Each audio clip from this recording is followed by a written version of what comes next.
Bu videoda siz bilan fix oplata va protsentni oplatasi ofitsiantlarga nimaga restoranni pribilni tushirishini ko'rib chiqamiz va qanday qilib oplata qilish kerak, чтобы ofitsiantlarga restoranni pribili yuqori darajada ko'tarilishi uchun.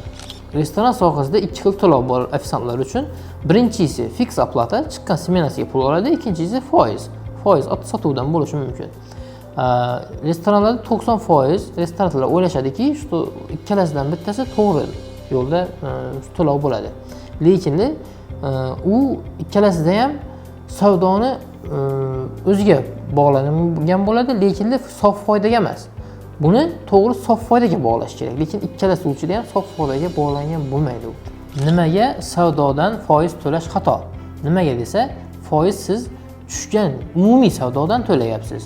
Hozir siz bilan shuni primerda ko'rib chiqamiz. Primer qilib oladigan bo'lsak, kuniga 100 million savdo qildingiz. 100 million savdo qilganingizda 65 million food costingizdan 65 millionga produkt olgansiz. 35 million sof foyda emas hali bu. Foyda qoldi, lekin sof foyda emas. 35 million sizga qoldi.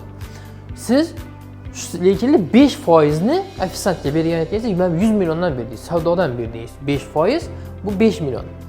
Agar siz 35 milliondan 5% bergan bo'lsangiz, siz foydadan, hali sof foydadan emas, 15% bergan bo'lasiz. 15% 35 milliondan bergan bo'lasiz. Endi sizni boshqa rasollaringiz bilan siz faqat bu 5% ni оборотdan ofitsiantga zakaz olgani uchun, ovqat olib kelib bergani uchun to'layapsiz-da, по сути.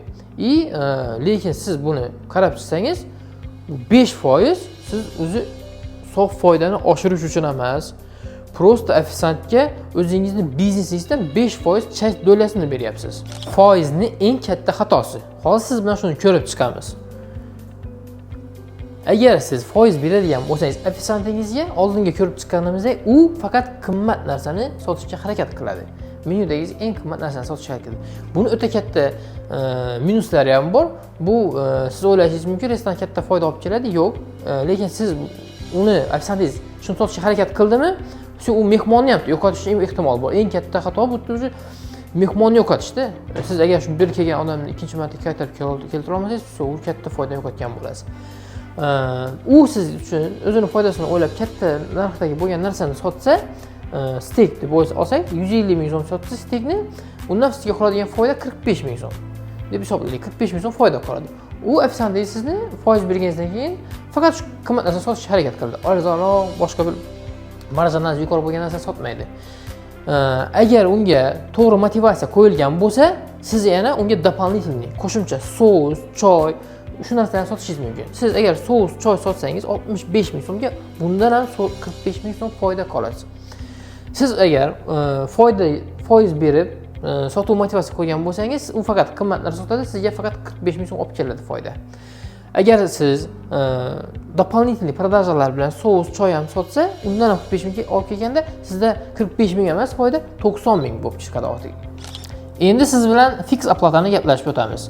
Fix oplata deganda siz o'ylaysiz, men bir summani ofitsiantga to'lasam, unda ekonom qilaman deb o'ylaysiz, lekin bu xato. Siz agar fiksirunga summa to'lasangiz, motivatsiya bo'lmaydi ofitsiantingizda. Sotuv tomonlama, faqat u o'ylaydi ekan, uni kuniga 10-12 soat ishlasa, shu kunim o'tsa bo'ldi deydi. Bir ozgina potok bo'yicha ish qiladi, yo bo'lmasa umuman qilmaydi. Motivatsiyasi 0. Bu sizga katta minus olib keladi. Nimaga desa, u motivatsiyasi yo'q. Marjinallar, blyudalar sotish kerak emas. Harakat qilish kerak emas. KPI sistemasi yo'q. Faqat fix summa, unda faqat kuni o'tsam bo'ldi degan, sizda shunaqa savremenim vaqt o'tib, shunaqa ofitsiantlar yig'ilib qoladi. Bu sizga keyinchalik katta minus olib keladi. Nimaga desa, servisning kачествоsi ham tushadi. Nimaga desa, unda servisning kачествоsi o'ziga bog'langan, motivatsiyasi bo'lganda, ofitsiant уже более мотивированный sizga yaxshi savdo ham olib kelib beradi, kачество servis ham yuqori bo'ladi. Shuning uchun fix oplatani juda katta minusi bor, faqat fix oplatada qolib ketmash ham kerak. Fix oplata sizga katta minus olib keladi. Ofitsiantingiz sizda sof foydani olib kelish uchun juda katta rol o'ynaydi. Ofitsiantingiz restoranda motivatsiya bo'lishi kerak. U ofitsiantingiz nimalarga влиять qila oladi. Birinchidan, sredniy chek, o'rtacha chekingizni ko'tarib berishga. Ikkinchidan, marjinalniy pozitsiyalar va marjinalniy pozitsiyaning struktura chekida bo'lishiga juda katta yordam qiladi. Uni shuning uchun siz to'g'ri motivatsiya berishingiz kerak. U agar motivatsiya bo'lmasa, struktura cheki, sredniy chekka вообще влиять qila olmaydi. Sizda motivatsion часть правильно qo'yilgan bo'lsa, ofitsiantlik sizni keyinchalik sof foydaga chiqarib beradigan juda muhim rol o'ynaydigan odam bo'ladi restoraningizda. Hozir siz bilan foydani yo'qotib turgan formulani ko'rib chiqamiz. Agar sizni restoraningiz kuniga 30 million qiladigan bo'lsa, пример olsak, sizda to'g'ri sotuv tizimi qo'yilmagan bo'lsa, dop prodajalar qo'yilmagan bo'lsa, kamida 10% yo'qotasiz. 10% yo'qotingiz, agar sizda 30 million bo'lsa, 10% 3 million. 3 millionni kuniga yo'qotasiz. Agar bir oyda u sizga 90 million minus olib keladi. Bu sizda дополнительный продажani sistemasi qo'yilmaganligi sababdan kamida 90 million 10% обороtingizdan yo'qotishingiz mumkin. Kuniga oyda ham shu katta daromadga katta summa chiqib ketadi. Qanday qilib to'g'ri tizimni tuzsa bo'ladi? Oplata bo'yicha ofitsiantlarga 3 xil prinsip bilan tuzsa bo'ladi uni. Fix oplatalari marjinallikka bog'langan bo'lishi kerak va uni motivatsiyasi KPI tomonlama bo'lishi kerak. Ofitsiantga qanaqa qilib to'g'ri model tuzsa bo'ladi? Bu 3 xil prinsiplarga qarab tuzsak bo'ladi.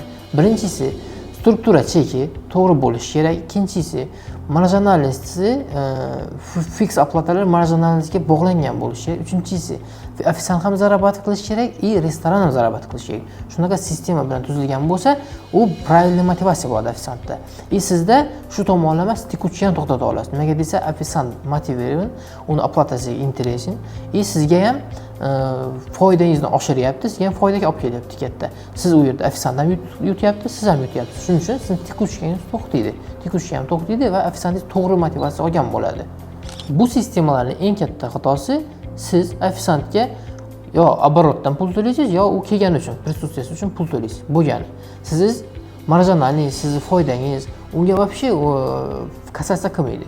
Lekin siz shundoq sistema qilsangiz bo'ladi, что ofitsiantingiz ham pul ishlaydi, restoran ham sof foydasi oshadi. Agar siz ofitsiantlar tomonidan tekuchkani yo'qotmoqchi bo'lsangiz, qanaqa qilib struktura chekni tuzmoqchi bo'lsangiz, sredniy chekni oshirmoqchi bo'lsangiz, ularga motivatsiya bermoqchi bo'lsangiz, pastda silka orqali o'ting, videoda batafsil tushuntirib o'tdik, ko'rib chiqing va biz shu yerda sizga Xorik akademiyasi sistemasini ko'rsatib o'tdik.